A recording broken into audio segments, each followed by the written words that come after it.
Hi guys, so for today's vlog, I'm going to be focusing on part 3 of the project, which is the apolitical sides of the free love movement. So to begin, I'll just kind of go over again what the free love movement focuses on, which is loving and accepting all forms of love. This includes same-sex love, open marriages and open relationships, adultery, and all forms of birth control. So basically, some different sides, and the sides that I chose to ask my interviewers today about was the media, the major corporations involved, and the right wing or the federal government side of things. I kind of combined the right wing with the government and the president's ideas. I chose to cover both the federal government and the right wing, specifically because President Donald Trump tends to be very extreme conservative side of things, and towards a lot of this topic, he tends to make pretty heavy stances towards the conservative side, which was more negative towards this. So what I'm going to ask my interviewers today first would be, in what ways have you seen the media express its views towards this movement? I think for me personally, I see the media giving more of a positive, as in more of the pro-choice, more of the yes for, LGBTQ. It's like positive in that aspect instead of the reverse. It's a postmodernist ideology. Postmodernism seeks to undermine things that are classical, eternal ideas. And an eternal idea is the family, a mother, father, and children. And that's a classical thing. Postmodernism says, no, that's bad, get rid of that. And free love is precisely that. It wants to get rid of that. It wants to undermine the legal marriage between a man and a woman and them having kids and raising those kids out to be good, upstanding individuals and members of society. So they can go and marry other people and have their own kids too.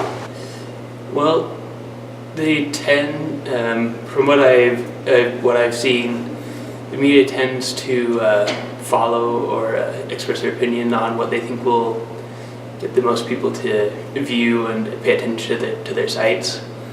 So if the popular thing at the time is to be outspoken about movements like this, then they're going to be pretty vocal about it.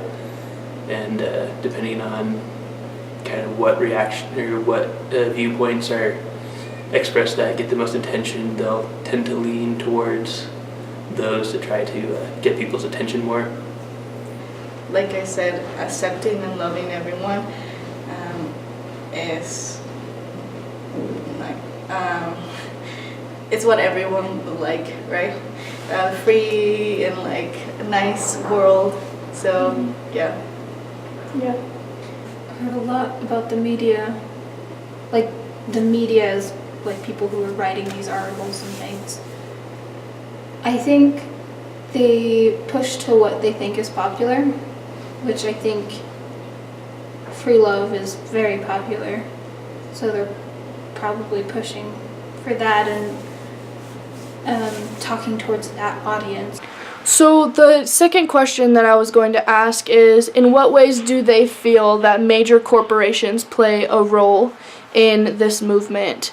We see major corporations make stances about certain things, and just different types of corporations, including the media and including advertisement, and huge companies such as like Target or Chick-fil-A and Hobby Lobby and those such things.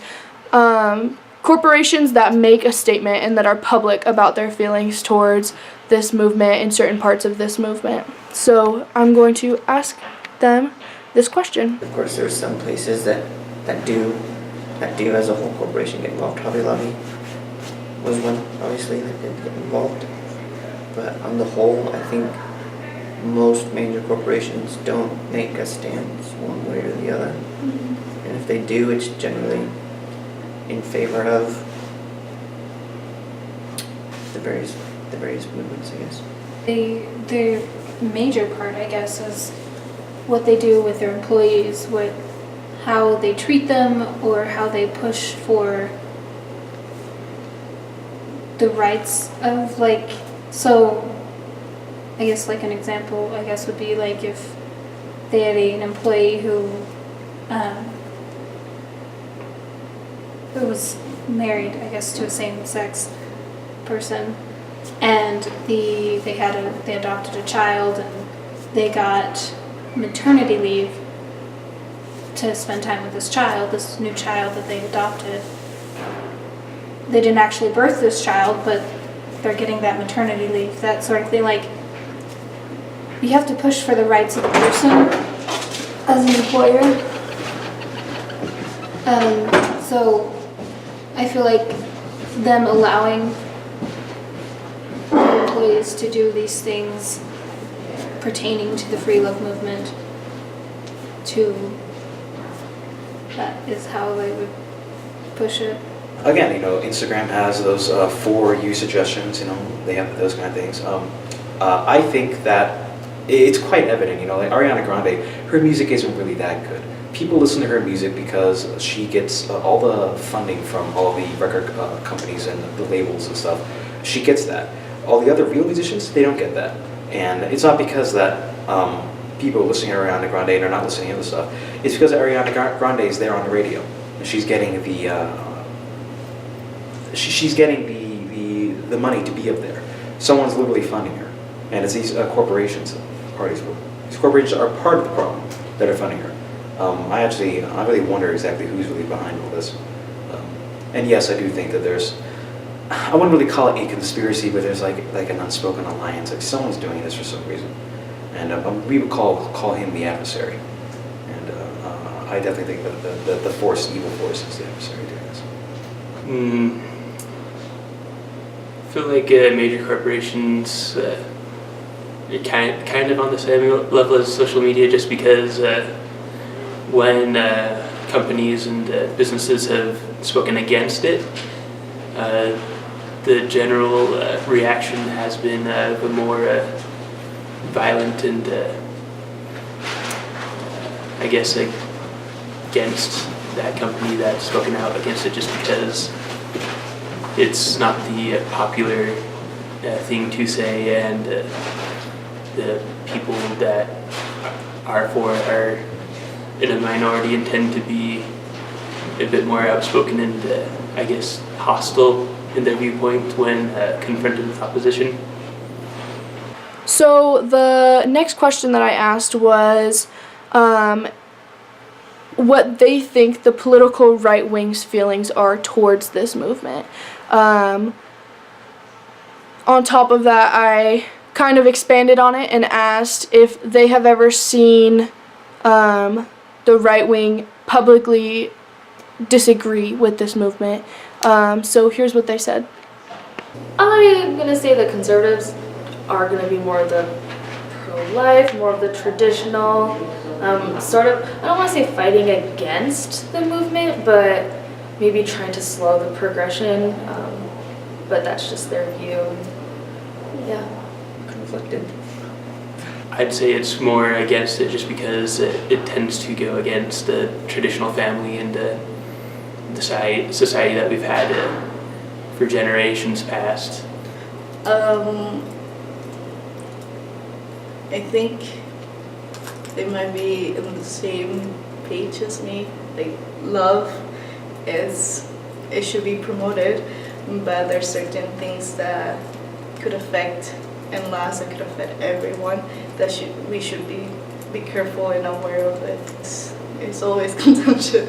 I feel like especially as LDS students, we are always aware of these contentions between these two wings. So the last question that I asked my interviewers is if they feel that the government has the right to be more or less involved in movements such as this. I think the government should be less involved. I'm going to say personally for me, I am pro-choice. I don't think that you should tell someone else what they can and cannot do with their body. And I think a lot of that is not forcing religion on people. That's where I really come to it. So I really do believe the government should be less involved when it comes to like same-sex marriage. Like there never should have been a law. There never should have been, someone should never have been able to put a law saying that, oh, now you can. Same with abortion. Like I personally wouldn't, but I'm not going to tell someone else no, because you never know their circumstances. There's positives and negatives. You get the side where the government's trying to tell you what to believe, what you can and cannot do, which is not right, and then you get the side that it's not right. Like you shouldn't be able to do everything, but it's people's choice. People have a choice, and it may not be the right choice, but I don't know. Sometimes people having a choice makes it harder for other people to have their choice, if that makes sense. It's probably better for them to be a little less involved on like the entire country scale of government, the federal government, and maybe a little bit more involved in the state side of government, just because like different areas are going to be vastly different in the common or popular opinion for that state and region. I feel like that would make it easier for everyone to be kind of happy with the choices that are made in terms of like laws.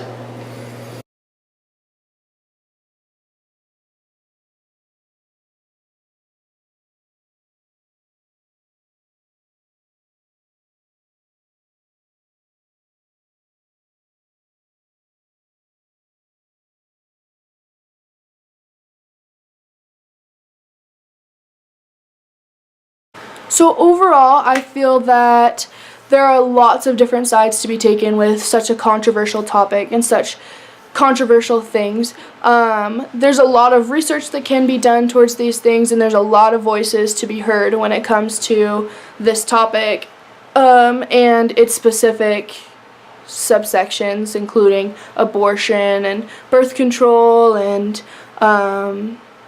same-sex marriage and adultery and open relationships. They're all very well known, but some of them are very taboo still, and some of them are also becoming less and less taboo and more popular and more accepted. So overall, there are both sides, and there's a lot to be said from both sides and a lot of opinions, both strong and not as strong. And the United States is very expressive of their feelings towards this, and this is a hot topic right now.